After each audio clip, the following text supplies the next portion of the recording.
ఏర్పాటు చేయబడినటువంటి కనిపెట్టు రాత్రి ప్రార్థనా కూడికలో ఏకీభవించిన మీ ఎల్లరకును కూడా రావలసినటువంటి ధన్యత మహిమనాథుడు మెండుగా అనుగ్రహించునుగాక. ఆమేన్. కూర్చుందాం, కొద్ది నిమిషాలు దేవుని వాక్యాన్ని చదువుకుందాం, ధ్యానం చేసుకుందాం. ఆదికాండ గ్రంథము 32వ అధ్యాయము 10వ వచనాన్ని చదువుకొని, నీవు నీ సేవకునికి చేసినటువంటి సమస్తమైనటువంటి ఉపకారములకు సమస్త సత్యమునకును అపాత్రుడను ఎట్లా చాలండి. దేవుని స్నేహితులరా, ఈ యొక్క వత్సరకాలమంతా కూడా దేవుడు మనకు చేసినటువంటి ఉపకారములకు మనము అపాత్రులము అనేటువంటి సంగతిని ఎంచి ఈ రాత్రికాల సమయములో ప్రభువును స్తుతించవలసినటువంటి వారముగా ఉన్నాం.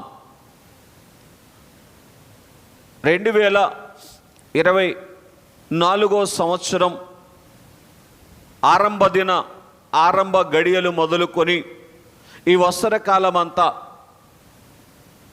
ఎదురైనటువంటి ప్రతి విధమైనటువంటి ప్రతికూలతల్లో కూడా ప్రభువు మనకు అవసరమైనటువంటి కాపుదల అనుగ్రహించినటువంటి వారుగా ఉండి, మరి ఒక నూతన వత్సరము అనేటువంటి దయా కిరీటం యొక్క ముంగిటికి మనల్ని తోడుకొని వచ్చారు. కనుక ఈ వత్సరకాలము దేవుడు అనుగ్రహించినటువంటి గొప్ప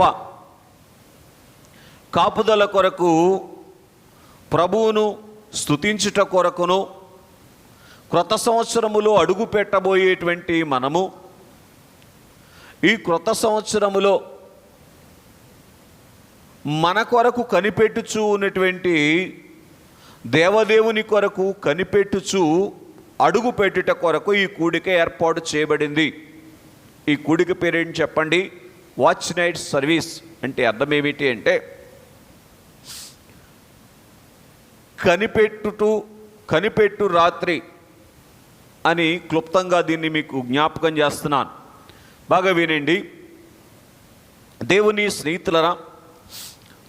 చదవబడినటువంటి వాక్య భాగములో యాకోబు అనేటువంటి భక్తుడు తన జీవిత కాలములో దేవుడు అనుగ్రహించినటువంటి సమస్త భాగ్యములను జ్ఞాపకం చేసుకుంటూ, వీటన్నిటికీ కూడా నేను అపాత్రుడను అని తెలియచేస్తూ ఉన్నారు. వాస్తవానికి ఇవి అందుకునేటువంటి యోగ్యత నా దగ్గర లేదు అని దేవుని ఎదుట ఒప్పుకుంటూ ఉన్నటువంటి వాడుగా ఉన్నాడు. మీరు బాగా గమనిస్తే ఆలకిస్తున్నటువంటి మనందరికంటే కూడా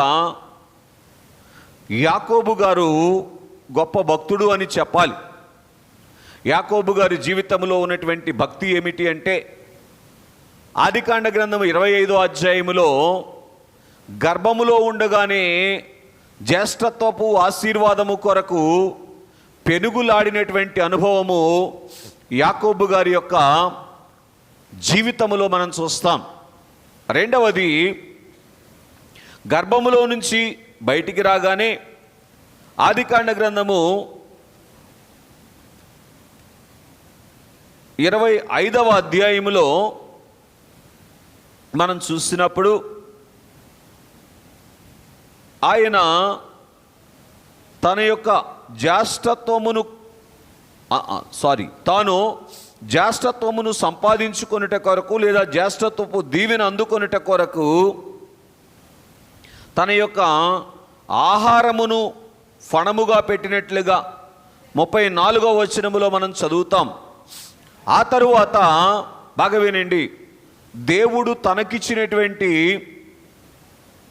ఆశీర్వాదమును కాపాడుకోవటానికి తల్లిదండ్రులను విడిచి, తానున్నటువంటి దేశాన్ని విడిచి పారిపోయినటువంటి పరిస్థితిని కూడా, లేదు పారిపోవటానికి కూడా ఇష్టపడినటువంటి పరిస్థితిని యాకోబు యొక్క జీవితంలో మనం చూసేటువంటి వారముగా ఉన్నాం. కనుక ఇలాగున పిల్లరా 28వ అధ్యాయములోనికి మనం వచ్చినప్పుడు అలాగున పారిపోతూ ఉన్నటువంటి సమయములో బహుశా నేనేమనుకుంటాను అంటే అరణ్యములో రాతిని తలగా ఏర్పాటు చేసుకొని తాను నిద్రపోతూ ఉన్నటువంటి సందర్భములో దేవుని కొరకు కనిపెడుతూ నిద్రపోతూ ఉన్నారు అని మనం కొద్దిగా ఆ అంతరంగంలోనికి వెళ్ళి గ్రహించవలసినటువంటి వారముగా ఉన్నాం. ఎందుకంటే దేవదాసయ్య గారు చెప్తూ తలంపులో లేనిది కలలోనికి ఎట్లు వచ్చును అని దైవజనులు తెలియచేశారు. ఏ తలంపుతో నిద్రపోతా ఉన్నాడు అంటే నన్ను ఆశీర్వదించినటువంటి దేవుడు నాతోనే అనేటువంటి తలంపుతో తాను నిద్రకు ఉపక్రమించారు. అంటే పండుకునే సమయములో కూడా ఏ తలంపు కలిగి ఉన్నాడు? దేవుని తలంపు మాత్రమే కలిగినటువంటి వారుగా ఉన్నారు. అంటే గర్భములో ఉన్న దేవుని తలంపే కలిగి ఉన్నాడు. అలాగున్నే భోజనము తన ముందు ఉన్నప్పటికీ కూడా పూర్తి చేయండి, దేవుని తలంపుతోనే ఉన్నాడు. ఆ తరువాత తానున్నటువంటి స్థలము నుంచి పారిపోవలసినటువంటి పరిస్థితి వచ్చినప్పటికీ కూడా నేను దేవుణ్ణి కలిగి ఉన్నటువంటి స్థితిలోనే ఉండాలి, దీని కొరకు అవసరమైతే దేనినైనా విడిచిపెడతాను అనేటువంటి తలంపు కలిగినటువంటి వారుగా ఉండి ఆ దేశం నుంచి కూడా పారిపోవటానికి ఇష్టపడినటువంటి వాడుగా ఉన్నారు. ఆ తరువాత నిద్రకు ఉపక్రమించేటువంటి సమయంలో కూడా దేవుని తలంపు మాత్రమే కలిగినటువంటి వారుగా ఉన్నారు అని మనం గ్రహిస్తాం. కనుకనే ఆ 28వ అధ్యాయములో 13వ వచనములో దేవుడు ఆయనకు పూర్తి చేయండి కలలో కనబడినటువంటి వాడుగా ఉన్నారు అనే సంగతిని మనం చూస్తూ ఉన్నటువంటి వారముగా ఉన్నాం. కాబట్టి ఆ తరువాత తన కలలో కనబడినటువంటి దేవునితో తాను నిబంధన చేసుకున్నట్లుగా 22వ వచనములో మనం చూస్తాం. కనుక ఈ రీతిగా ప్రయాణం చేస్తూ ఉన్నటువంటి యాకోబు తాను తన మావ అయినటువంటి లాబాను ఇంటికి వెళితే ఆయన 10 సార్లు తనను మోసపుచ్చినటువంటి పరిస్థితిని మనము ఎరిగినటువంటి వారముగా ఉన్నాం. కనుక చూడండి 7వ వచనము 31వ అధ్యాయంలో ఈ మాటలు కనబడితే చదవవసరం లేదు. కనుక తన మామ తనను 10 సార్లు మోసపుచ్చినప్పటికీ కూడా ఏమండి 5వ వచనములో ఆయన మాట్లాడినటువంటి మాట దేవుడు నాకు తోడై ఉన్నాడు అనేటువంటి సంగతిని యాకోబు గారు మాట్లాడుతూ ఉన్నారు. కనుక లోకము లేదా లోక సంబంధికులైనటువంటి వారు తనకు ఏం చేస్తూ ఉన్నారు అనేటువంటి తలంపు ఆయనకు లేదు. కానీ నా పక్షాన ఉన్నటువంటి దేవుడు నాకు అవసరమైనటువంటి సహాయం చేస్తూ ఉన్నారు అనేటువంటి తలంపు కలిగినటువంటి వారుగా ఉన్నారు. నేను మీ ముందు పెట్టే ఏంటంటే యాకోబు గారి యొక్క జీవితంలో ఉన్నటువంటి భక్తుడు అని నిరూపించటానికి అవసరమైనటువంటి అర్హతలు. అంత మాత్రమే కాదు, 32వ అధ్యాయంలోనికి మనం వచ్చినప్పుడు దేవుడు చెప్పగా బయలుదేరి తన స్వదేశానికి వెళుతూ ఉంటే ఆయనకు మహానయీము అంటే దేవుని యొక్క సేన ఎదురైనట్లుగా 32వ అధ్యాయము 2వ వచనంలో మనం చూస్తాం. కనుక దేవుని సేనే ఆయనకు ఎదురుపడినప్పటికీ కూడా ఇక దేవుని సేన నాకు తోడుగా ఉంది కనుక నాకేంటి ఇంకా దేవునితో పని అని తాను పరిగెత్తలేదు. కానీ 32వ అధ్యాయము ఏమండి 6వ వచనం నుంచి మనం చూసినప్పుడు బహుశా 24వ వచనం నుంచి ఇంచుమించుగా 32వ వచనం వరకు మనం చూసినప్పుడు దేవుని కొరకు కనిపెట్టేటువంటి వరుసలో ఉన్నటువంటి వాడుగా ఉన్నాడు. పిల్లరా, దేవుడే నాకు తోడుగా ఉండాలి, దేవుని సేన కాదు అని అన్నట్లుగా ఇన్ని అనుభవాలు తనకు ఉన్నప్పటికీ కూడా యాకోబు గారు ఏమంటాడంటే 32వ అధ్యాయం 10వ వచనం దాకా మీరు చదివినటువంటి మాట, ఈ సమస్తమైనటువంటి ఉపకారాలు నేను నీ దగ్గర అందుకోవటానికి అపాత్రుడును అని తెలియచేస్తూ ఉన్నారు. కనుక దేవుని స్నేహితులరా, ఈ లోకములో ఉన్నటువంటి మన జీవితములో ఎన్ని మేలులు పిల్లరా దేవుడు అనుగ్రహిస్తూ ఉన్నప్పటికీ కూడా ఒక్క చిన్న మేలు కూడా అందుకోవటానికి అపాత్రులము అని మనము గ్రహించి దేవునిని పిల్లరా స్తుతించేటువంటి అనుభవములోనికి రావాలి. మనకున్నటువంటి అర్హత ఏమిటి అనేటువంటిది పిల్లరా పరిశీలన చేసినప్పుడు దేవునిని స్తుతించకుండా ఉండలేనటువంటి వారముగా ఉన్నాం. కనుక ఈ రాత్రికాల సమయంలో మీ ముందు పెట్టేటువంటి రెండవ సంగతి ఏమిటి అంటే, క్రొత్త సంవత్సరములో అడుగు పెట్టబోతూ ఉన్నటువంటి మనము పాత సంవత్సరములో మనకు తోడైనటువంటి దేవుని కొరకు కనిపెట్టేటువంటి అనుభవముల్లోనికి రావాలి. దేవుని కొరకు కనిపెడుతూ ఈ కొత్త సంవత్సరములో కూడా దేవుడు తన తోడును నాకు అనుగ్రహించటానికి ఇష్టపడుతూ ఉన్నాడా, దేవుని తోడును నేను అందుకొని ప్రయాణం చెయ్యాలి అని ఏం చెయ్యాలి, దేవుని కొరకు కనిపెట్టేటువంటి అనుభవములోనికి రావాలి. కారణం ఏమిటి అంటే చూడండి, యెషయా గ్రంథము 40వ అధ్యాయము 31వ వచనములో చక్కని మాట మనం చదివేటువంటి వారముగా ఉన్నాం. యెషయా గ్రంథము 40వ అధ్యాయము 31వ వచనం, యెహోవా కొరకు ఎదురు చూచువారు నూతన బలము పొందుదురు. చాలండి, ఈ క్రొత్త సంవత్సరములో మనకు ఏ బలం కావాలి అంటే నూతనమైనటువంటి బలము కావాలి. ఏం చేస్తుందంట నూతన బలము? పక్షిరాజు వలె రెక్కలు చాపి ఎగురుదురు. చాలండి, ఇలా గమనించండి. పోని చదివేయండి. రెండవది, అలయక పరిగెత్తుదురు, సొమ్మసిల్లక నడిచిపోవుదురు. కనుక చూడండి, 2025వ సంవత్సరములో ఎదురు కాబోయేటువంటి ప్రతి పరిస్థితిలో కూడా ఏమండి పక్షిరాజు వలె ఎగిరేటువంటి అనుభవం, అలాగే అలయక పరిగెత్తేటువంటి అనుభవం, సమస్యలక ఆత్మీయ జీవితంలో నడిచిపోయేటువంటి అనుభవాన్ని కలిగి ఉండుట కొరకు దేవుని కొరకు కనిపెట్టవలసిన వారముగా ఉన్నాం.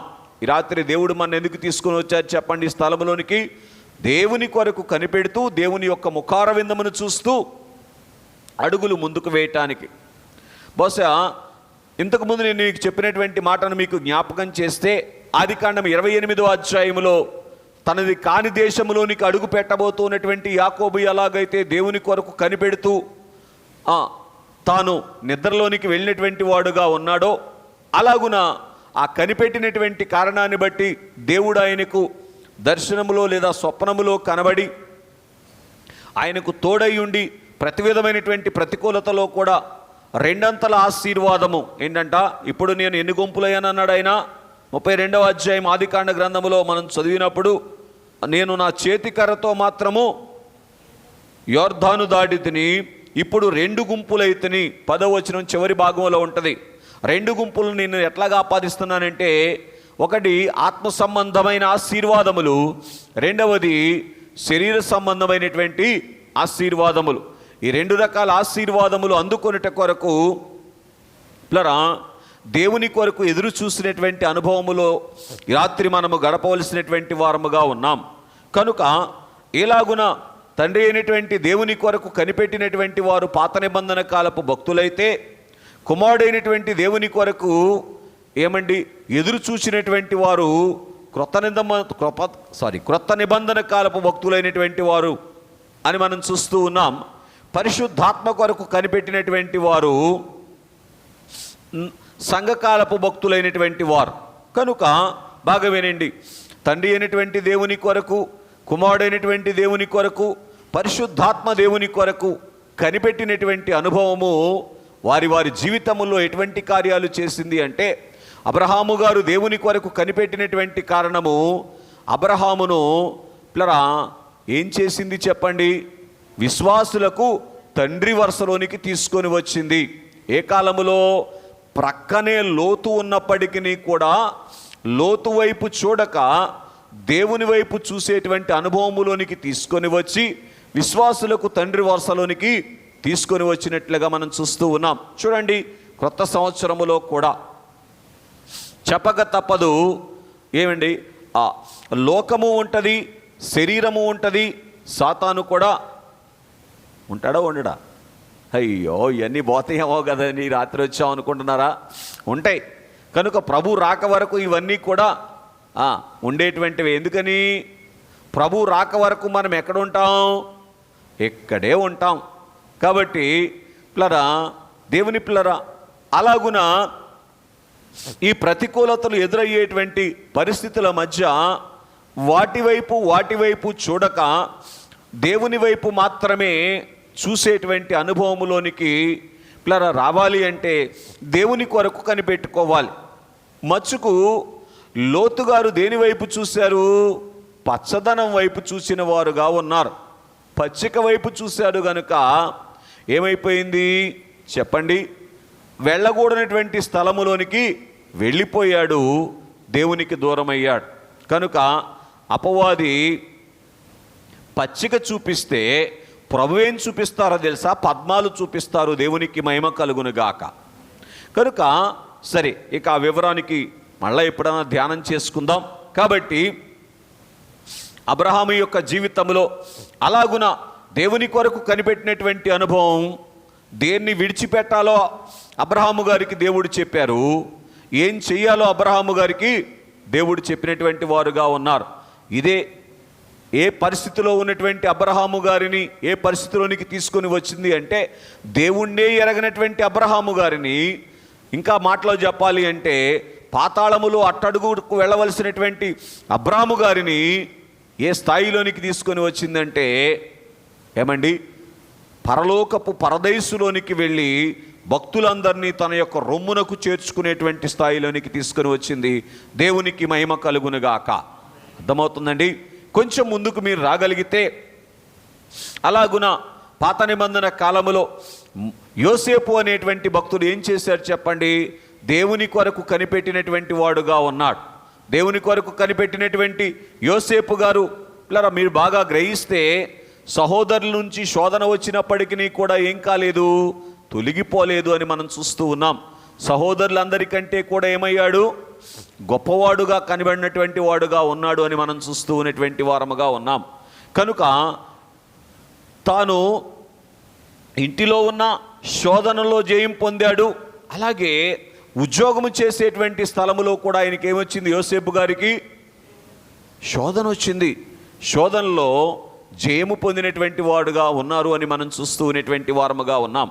కనుక అంటే నేనేమంటానంటే, ఎవరైతే దేవుని కొరకు కనిపెడతారో వారికి వచ్చేటువంటి బలం ఏంటి?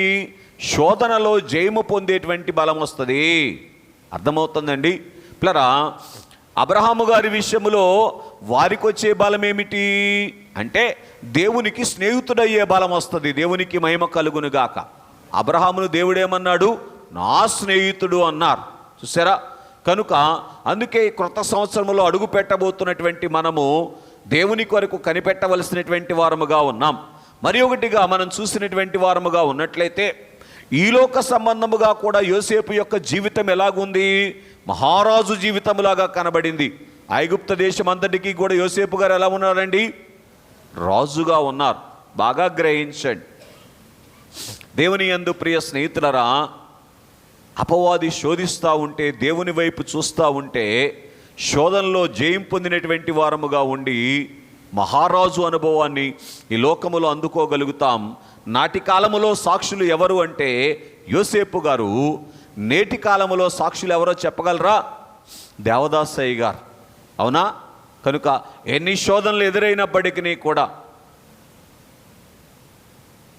ఏం చేశారు? దేవుని వైపే చూస్తూ శోధనను జయించినటువంటి అనుభవంలోనికి వచ్చారు గనుక ఏమండి, భూలోకములోనూ ఆయన కంటే గొప్ప భక్తుడు లేడు, పరలోకములోనూ ఆయన కంటే గొప్ప అధికారి లేరు. దేవునికి మహిమ కలుగునుగాక. అర్థమవుతుందండి? కారణం ఏంటి? దేవుని కొరకు కనిపెట్టడమే. అర్థమవుతుందండి? నేనేమంటానో తెలుసా? జీవితకాలములో ఒక రెప్పపాటు సమయము దేవుని వైపు చూడకుండా వేటి వైపు చూసినప్పటికీ, ఎవరి వైపు చూసినప్పటికీ కూడా ఏం జరిగిపోద్దో తెలుసా? ఏమండి, వెళ్ళకూడనటువంటి అట్టడుగుకు వెళ్ళేటువంటి ప్రమాదం వచ్చి కూర్చుంటుంది. బాగా గుర్తుపెట్టుకుందాం. అర్థమవుతుందండి? కనుక దేవుని యందు ప్రియ స్నేహితులారా గమనించండి, ఆలోచన చేయటానికి ప్రయత్నం చేద్దాం. ఇలాగున అనేక మంది భక్తులను మీ ముందు పెట్టవచ్చు. మోషే గారు మిద్యాను దేశములో ఉండి దేవుని వైపు చూసినటువంటి కారణం ఎక్కడికి తీసుకొని వచ్చింది మోషే గారిని? అయ్యో, నిర్గమాకాండ గ్రంథము 11వ అధ్యాయం 3వ వచనాన్ని మీరు చదవగలిగితే, ఐగుప్తీయులందరి ఎదుటను ఇశ్రాయేలీలందరి ఎదుటను మిక్కిలి గొప్పవాడయ్యాడు. ఎవరి కొరకు కనిపెట్టాడు? ఫరో యొక్క కృప కొరకు కనిపెట్టాడు ఆ మోషే గారు? నో, దేవుని కొరకు కనిపెట్టినటువంటి వాడుగా ఉన్నారు. చూసారా ఎన్ని ప్రతికూలతలు? చెప్పండి, ఎంతకాలం ప్రతికూలత మోషే గారికి? ఏమండి, ఖచ్చితంగా చెప్పాలి అంటే 120 సంవత్సరాలు ప్రతికూలతే. కానీ 120 సంవత్సరాల్లో కూడా ఎలా కనబడ్డాడు? మిక్కిలి గొప్పవాడుగానే కనబడినటువంటి వాడుగా ఉన్నాడు. ఒక 40 సంవత్సరాలు ఆ మిద్యాన్లో ఉన్నటువంటి కాలము మినహా. కాబట్టి దేవుని యందు ప్రియ స్నేహితులారా బాగా గమనించండి, అపవాది ఉచ్చులు వేస్తున్న కాలం ఇది. ఏ కాలం చెప్పండి? ఏం చేశాడేంటి దేవుడు నీ కొరకు, ఏం చేశాడు దేవుడు నీకు అని ఏం చేస్తాడంటే అపవాది దేవుడు సిద్ధపరిచినటువంటి పోగొట్టేటువంటి పరిస్థితి ఈ 2025లో ఇంకా ఎక్కువగా ఉంటుంది. గుర్తుపెట్టుకోండి. ఎందుకని చెప్పాలి? ప్రభు వెరీ గుడ్ నాన్న, రాకడ చాలా సమీపముగా ఉంది కనుక ఈరోజు మన మిషను వాట్సాప్లో ఒక పత్రిక పెట్టారు, అయ్యగారు రాసిన పత్రిక. అది మీకు దేవుని చిత్తం అయితే రేపు పెడతాను. కనుక ఈ కాలములో ఉన్నటువంటి అయ్యగారు ఆ కాలంలో రాసిన మాట అండి, 59వ సంవత్సరంలోది. ఈ కాలములో ఉన్నటువంటి వారు ముందు కాలములో బైబిల్ మిషన్లో ఉండరు, మొదలు నడికినటువంటి తాడి చెట్లాగా పడిపోతారు అన్నారు. ఆ మాట చదవగానే ఒక రకమైనటువంటి భయం కలిగింది. నిజమే కదా? ఏంటి కారణం అంటే కనిపెట్టేటువంటి వరుసలోనికి రాలేనటువంటి పరిస్థితి. దాంట్లో చాలా వివరాన్ని రాశారు ఆ పత్రికలో అయ్యగారు. కనుక దేవుని యందు ప్రియ స్నేహితులారా గమనించండి, అందుకే దేవుని కొరకు కనిపెట్టండి. దేవుని స్నేహితులరా, ఇలాగున మోషే గారు దేవుని కొరకు కనిపెట్టినటువంటి వాడుగా ఉన్నాడు. ఇట్లా 120 సంవత్సరాలు ఆయుష్కాలాన్ని ఏమండి సునాయాసంగా పూర్తి చేశారు. దేవునికి మహిమ కలుగునుగాక. రైట్. అట్లాగున్నే పిల్లరా సమూయేలు దేవుని వైపు చూస్తూ కనిపెట్టారు. వీళ్ళందరి దగ్గర పక్కన కూడా ఎవరున్నారు చెప్పండి? ఇటు చూడండి, అబ్రహాం పక్కన ఎవరిని చూపించాను మీకు? లోతును చూపించాను. ఎందుకు లోతులో ఉన్న బలహీనత అబ్రహాములోనికి రాలేదు? దేవుని వైపు చూశాడు గనుక. యోసేపు పక్కన ఎవరున్నారు ఏమండి?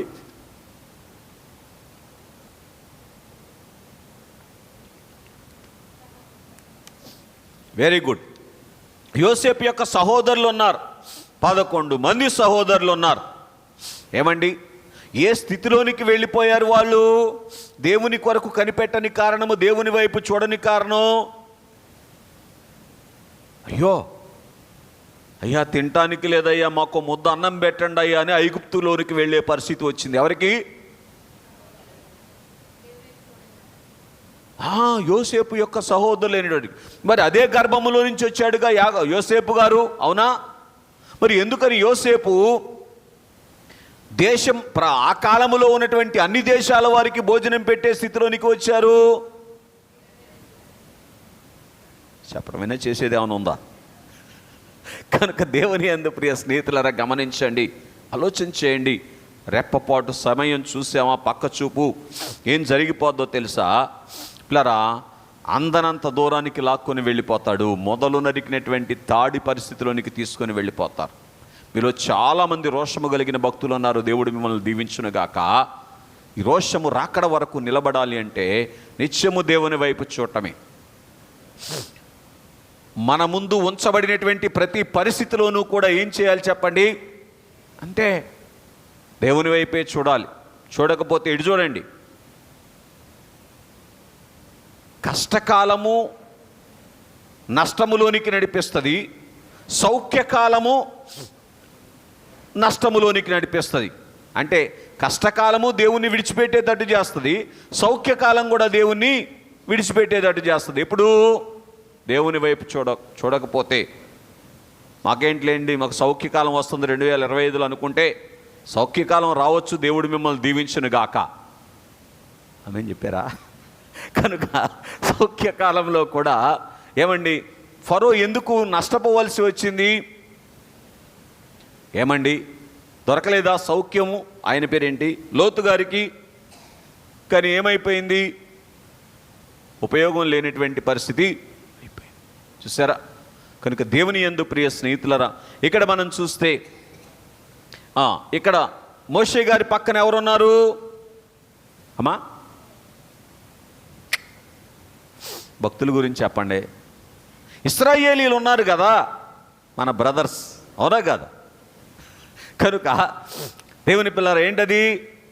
ఇశ్రాయేలీలో ఉన్నటువంటి స్థితి ఏంటి? దోసకాయలయ్యి, కీరకాయలయ్యి, మాసకొండలయ్యి.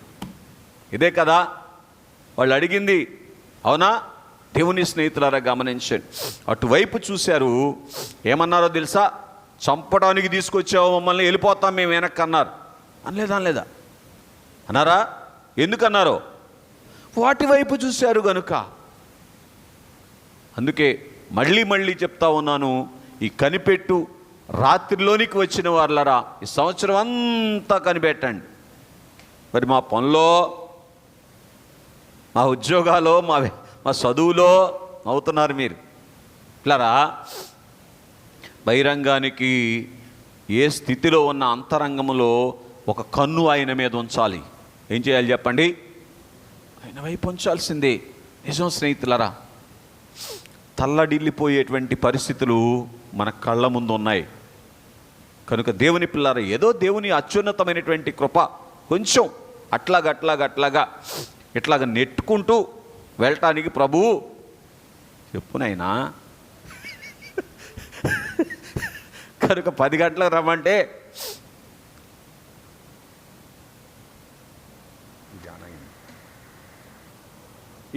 ప్రియ స్నేహితులారా గ్రహించండి.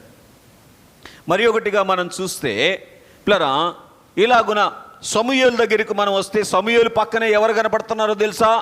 యాజకుడు అయినటువంటి ఏలు యొక్క కుమారులు అయినటువంటి హోప్ని, ఫీనెహాసులు కనపడుతున్నారు కదా. ఎంత భయంకరం చెప్పండి. పిల్లరా, దేవుని కొరకు కనిపెట్టి దేవుని స్వరం వినేటువంటి అనుభవం ఉన్నటువంటి సమూయేలేమో ఏమండి గొప్ప ప్రవక్త అయిపోయాడు, న్యాయాధిపతి అయిపోయాడు. అక్కడే ఉన్నటువంటి, పూర్తి చేయండి, అక్కడే ఉన్నటువంటి హోప్ని, ఫీనెహాసులు ఈ ఏలి యొక్క కుమారులు యాజకులు కదండి. వాళ్ళు డైరెక్ట్ మందిరంలో ఉండేవాళ్ళు కదండి. కనుక వాళ్ళేమైపోయారు పిల్లరా? ఏమండి ఒక్కరోజే ఇద్దరు చనిపోయారు అంతే. చూస్తారా? ఏంటి కారణం? దేవుని కొరకు కనిపెట్టుకునేటువంటి అనుభవం లేనటువంటి పరిస్థితి. కనుక దేవుని పిల్లరా, ఇట్లాగును మనం ధ్యానం చేస్తూ వెళ్తే, నేను మీకు భక్తుల్లో నుంచే చూపిస్తున్నాను సుమా. సౌలు గారు పక్కన కనపడుతున్నారు. సౌలు గారు పక్కన ఎవరు కనపడుతున్నారు? మీకు ఇంకో మాట చెప్తాను వినండి. ప్రతి భక్తుని పక్కన ఒక భక్తిహీనుడి తెచ్చి అపవాది పెడతాడు. చెప్పండి ఒకసారి. మీరు గట్టి చెప్పకపోతే నేను తెల్లారిదాకా చెప్తా వాక్యం. ప్రతి భక్తుని పక్కన ఒక భక్తిహీనుడిని అపవాది పెడతాడు. వాళ్ళు చేయట్లేదా ఏంటి భక్తి ఏంటో, ఈయన ఒక్కడే పెద్ద మడిగొట్టుకున్నట్టు అంటాడా? ఓరి నాయనో. కనుక దేవుని యందు ప్రియ స్నేహితులారా గమనించండి, పక్కనే కాదు ఇంట్లోనే ఉన్నాడు. ఇంట్లోనేనా కాదా? అయ్యో, పిల్లనిచ్చిన ఆమె కదా సౌలు. ఆయన సీనియరా ఈయన సీనియరా? వయసును బట్టి కదా, దేవుని యొక్క అభిషేకాన్ని బట్టి కూడా. అవునా కదా? 10వ అధ్యాయంలో ఆయనకి అభిషేకం వస్తే 16వ అధ్యాయంలో ఈయనకి అభిషేకం వచ్చింది, అంత సీనియరో. కనుక దేవుని యందు ప్రియ స్నేహితులారా గమనించండి. ఈయనేమో బాగా వినండి, దావీదేమో దేవుని వైపు చూస్తూ ఉన్నాడు. అయ్యో, యెహోవా చేత అభిషేకించబడినటువంటి వానిని నేను చేయి చేసుకుంటానా? దేవుని చేత అభిషేకించబడినటువంటి సౌలు ఎవరికి దొరికాడు? దావీదు దొరికితే అమ్మో నేనేం చేయను, అభిషేకించబడిన వాడిని చేయి చేసుకొని నేను దేవుని ఎదుట ఎలా నిలబడతాను? దేవుని దృష్టిలో చెప్పాలి. వాయిస్ రికార్డ్ అవుతుంది, కొన్ని పేర్లు రావట్లా, పేర్లు రాకపోతే మీరు ఇక్కడ ఉంటలా మరి ఎట్లా? కాబట్టి ఏం చెప్పానండి, దేవుని చేత అభిషేకించబడినటువంటి వాని విషయంలో నేను ఒక మాట మాట్లాడితే, ఒక ప్రతికూలమైనటువంటి పరిస్థితి చేస్తే, అమ్మో నా దేవుని దృష్టిలో నేను నేరస్తుని అయిపోతాను. ఆయన నాకేనైనా చేయనియండి. ఏంటండి సమర్థించుకుంటున్నాను అనుకుంటారా? గమనించండి, అని నిలబడేటువంటి పరిస్థితి దావీదు గారికి ఎక్కడి నుంచి వచ్చిందంటే దేవుని కొరకు కనిపెడుతున్నాడు అంతే. ఎటు చూస్తున్నాడు ఎప్పుడు? అయ్యో గొర్రెలు కాపలావో, గొర్రెలు తాను కాస్తూ ఉన్నప్పటికీ కూడా దేవుని వైపు చూస్తున్నాడు కనుక 17వ అధ్యాయంలో ఉంటుంది ఏమండి, సింహము బలము నుండి, ఎలుగుబంటి బలము నుండి నన్ను రక్షించాడు నా దేవుడు. నా గొర్రెలను తీసుకొని పోతా ఉంటే నేను కలబడితే నన్ను కాపాడింది నా బలం కాదు కానీ ఆ దేవుడు అని గుర్తించగలిగాడు. ఎందుకో తెలుసా? కనిపెడుతున్నాడు అంతే. వినండి, దేవుని కొరకు నిత్యము కనిపెట్టేటువంటి అనుభవం రాకపోతే నాకన్నా బలవంతులు లేడు అనిపిస్తాడు అపవాది, నాకన్నా భక్తులు లేడు అనిపిస్తాడు అపవాది. ఇంకా చెప్పనా, ఒకరోజు ఇట్లా నాకన్నా అని నేనే దేవుణ్ణి అనిపించేస్తాడు. అనిపిస్తాడు అనిపిడా? అయ్యో ఆల్రెడీ నేనే దేవుణ్ణి అనేటువంటి వారు ఇప్పటికీ 32 మంది వచ్చారంట. మొన్న అయ్యగారు రాసిన వర్తమానంలో చదివా. ఎంతమంది? కనుక దేవుని పిల్లరా ఇంకెంతమంది వస్తారో ప్రభు రాకడక ముందు. పిల్లరా దేవుని వైపు చూడకపోతే ఎదురయ్యేటువంటి పరిస్థితి. సరే మంచిది. సౌలు ఎటువైపు చూస్తూ ఉన్నాడు అండి? సౌలు రాజ్యాన్ని కాపాడుకోవటానికి చూస్తున్నాడు, రాజరికాన్ని కాపాడుకోవటానికి చూస్తున్నాడు. కాబట్టి విషపు చూపు చూసేటువంటి పరిస్థితి వచ్చేసింది. అయ్యో బాగా వినండి, ఇటు చూడండి. దేవుడు మనకిచ్చిన వాటిని కాపాడుకోవటం కోసం ఏమండి వాటి వైపు చూస్తూ ఉండాలా, లేదు మనకిచ్చినటువంటి వాటిని మనకు అనుగ్రహించినటువంటి దేవుని వైపు చూస్తూ ఉండాలా? అండి ఎవరు, మీరా నేనా? ఓరి నాయన, దేవుడు మిమ్మల్ని దీవించును గాక. చూసారా, రెప్పపాటు సమయం, అయ్యో ఈ ఉద్యోగం ఏమైపోద్దో, ఈ రాజరికం కాస్త ఏమైపోద్దో, ఈ దావీదుని నేను వదిలేస్తే అని ఒక చిన్న విషపు చూపు చూశాడంటే. ఎందుకు చూడాల్సి వచ్చింది ఆ విషపు చూపు? చూపు దేవుని మీద లేదు. చూపు దేవుని మీద ఉంటే ఏం గుర్తొచ్చేది? అయ్యో 10వ అధ్యాయంలో ఆరంభంలో ఉన్నటువంటి సంగతి గుర్తించేది. ఇదిగో గాడిదలు కాసుకుంటున్నటువంటి నన్ను, ఏం కాసుకుంటున్నాడు సౌలు గారు? గాడిదలు కాసుకుంటున్నటువంటి నన్ను దేవుడు సింహాసనం మీద కూర్చోబెట్టింది నా రాజ్యం తీసేసి దావీదుకి ఇవ్వటానికా ఏంటి అని అనుకునేవాడే. ఎప్పుడు? ఒకవేళ దేవుని వైపు చూస్తుంటే. కాకపోతే ఎప్పుడైతే సింహాసనం మీద కూర్చున్నాడో, సింహాసనం పోతే ఎట్ట కుదురుద్ది అనుకున్నాడు. ఇటు చూడండి, ఈ సింహాసనం పోయింది నానా, చెప్పండి, నిద్రపోతే కుదరదు ఇక్కడ. ఆ సింహాసనం కూడా పోయింది. అర్థమవుతుందా? ఇట్లా గమనించండి, ఆలోచన చేయటానికి ప్రయత్నం చేద్దాం. ఇట్లారా ఇలాగున ఇక మీరు ఆలోచన చేస్తూ వెళ్ళండి. ఏమండి దానియేలు, ఏమండి షద్రకు మేషకు అబేద్నెగోలు అయినటువంటి వారు దేవుని వైపు చూస్తూ ఉన్నారంటే ఎవరి వైపు చూడలేదు? రాజు వైపు చూడలా కదా.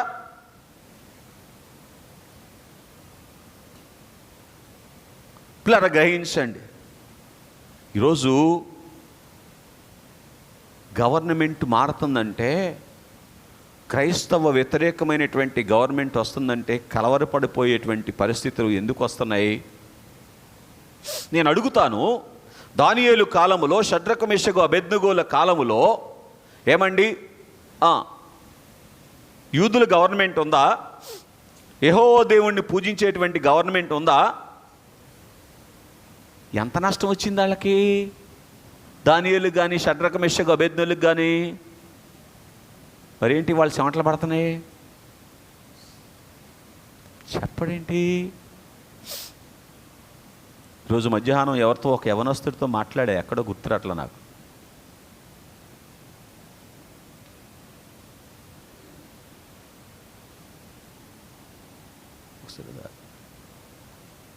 ఈ ప్రతికూలతల విషయంలో ఎందుకు భయపడుతున్నాం అని అంటే, ఏమండి నేను అడిగాను, ఈరోజు మనకు ఎదురయ్యేటువంటి ప్రతికూలతలు అపోస్తుల కార్యముల గ్రంథము 2వ అధ్యాయం దగ్గర నుంచి 28వ అధ్యాయం దగ్గర వరకు ఎదురైనటువంటి ప్రతికూలతల కంటే పెద్దయ్యా చిన్నయ్యా అని అడిగితే, అయ్యే పెద్దయ్య గారు, మరేంటి వీటికి ఎంత భయం వేస్తుంది? ఎలా? సమాధానం లేదు. ఏం చెప్పానో తెలుసా? వాళ్ళు ఆ రోజు నిత్యము దేవుని వైపు చూశారు. చదవండి ఒకసారి అపోస్తుల కార్యముల గ్రంథం 2వ అధ్యాయం ఫాస్ట్గా 46వ వచనమా. వారు ప్రతిదినము దేవాలయములో కూడుకొనుచు, 46వ వచనం, వారు ఏక మనస్కులై ప్రతిదినము దేవాలయము కూడుకొనుచు తప్పక ఇంటింటా రొట్టె విడుచుచు దేవునిని స్తుతించుచు. ఓర్ నాయనం, అర్థమైందండి? కనుక దేవుని యందు ప్రియ స్నేహితులారా గమనించండి, ఈ అనుభవంలోనికి రావాలి. క్రొత్త సంవత్సరములో రాగలిగితే పిల్లరా, క్రొత్త సంవత్సరము పిల్లరా క్రొత్తదైన సంవత్సరంగా ఉంటుంది అని మనం గ్రహించవలసినటువంటి వారముగా ఉన్నాం. కనుక ఇక నూతన నిబంధనలోనికి వస్తే, కుమారుడైనటువంటి దేవుని కొరకు ఎదురు చూసినటువంటి వారు పిల్లరా ఏం చేయగలిగారో తెలుసా? ఇక మత్తయి సువార్త 9వ అధ్యాయము 2వ వచనములో పాపక్షమాపణ భాగ్యం పొందారు. ఏమండి? మత్తయి సువార్త 8వ అధ్యాయం 26వ వచనములో చదవకుండా చెప్పాలి ఒక్క మాటలు ఎవరన్నా, ఆపద నుంచి విడిపించబడ్డారు. ఏమండి? మరి ఒకటిగా మనం చూస్తే మార్కు సువార్త 5వ అధ్యాయము 14వ వచనములో దయ్యముల నుంచి విడిపించబడ్డారు. మార్కు సువార్త 5వ అధ్యాయము 35వ వచనం 31వ వచనములో అనారోగ్యాల నుంచి విడిపించబడ్డారు. ఏమండి? యోహాను సువార్త 8వ అధ్యాయములో ఏమండి క్షమాపణ భాగ్యాన్ని పొందారు, లేదా ఆదరణ పొందారు. ఏమండి? అలాగున్నే యోహాను సువార్త 6వ అధ్యాయములో తృప్తిగా భోంచేసినటువంటి వారుగా ఉన్నారు. ఎన్ని రొట్టెలండి? 5 రొట్టెలు 2 చేపలతో. ఏమండి? మొన్న ఏదో ఒక వర్తమానంలో మంకుల్లో దేవుడు మాట్లాడుతూ, ఒకప్పుడు గవర్నమెంట్ ఆఫీసర్ యొక్క శాలరీ 10,000 అయితే గొప్ప, కానీ ఇవాళ ₹1,00,000 శాలరీ డ్రా చేస్తున్న వాళ్ళు కూడా నెలాఖరు వచ్చేవరకే ఏంటోనండి అనేటువంటి పరిస్థితి ఎందుకు వచ్చింది? పిల్లరా, దేవుని వైపు చూడకపోవటం. అంటే దేని వైపు చూడకపోవటం? దేవుడు అనుగ్రహించేటువంటి వాటి ద్వారా పూర్తి చేయండి. సంతృష్టి చెందాలి అనేటువంటి అనుభవం ఎక్కడికి తీసుకొని వెళ్ళిపోతూ ఉంది అంటే, దేవుడిచ్చేవి ఏవి కూడా సంతృష్టి పరచటం లేదు. ఒక కాలం రాబోతూ ఉంది పిల్లరా, దేవుడు ఇచ్చేటువంటివి కనుమరుగయ్యేటువంటి కాలం రాబోతూ ఉంది. ఇది మనం గ్రహించాల్సినటువంటి సత్యమని జ్ఞాపకం చేసుకోవాల్సినటువంటి వారముగా ఉన్నాం. కనుక ప్రభు కొరకు ఎదురు చూసినటువంటి వారు పిల్లరా, పుట్టుకతోనే కండ్లు లేనటువంటి వారు చూపును కలిగినటువంటి అనుభవంలోనికి వచ్చారు. ఈ విషయాలన్నీ మీరు ఎరుగుదురు. ఆ తరువాత మరణములో నుంచి పునరుద్ధానమయ్యేటువంటి భాగ్యాన్ని కూడా చూసినటువంటి వారుగా ఉన్నారని మనం చూస్తూ ఉన్నాం. మత్తయి సువార్త 28వ అధ్యాయములో మనం చూస్తాం. సమాధి దగ్గరికి వెళ్ళి ఏం చూశారండి? పునరుద్ధానుడైనటువంటి ప్రభువును చూశారు.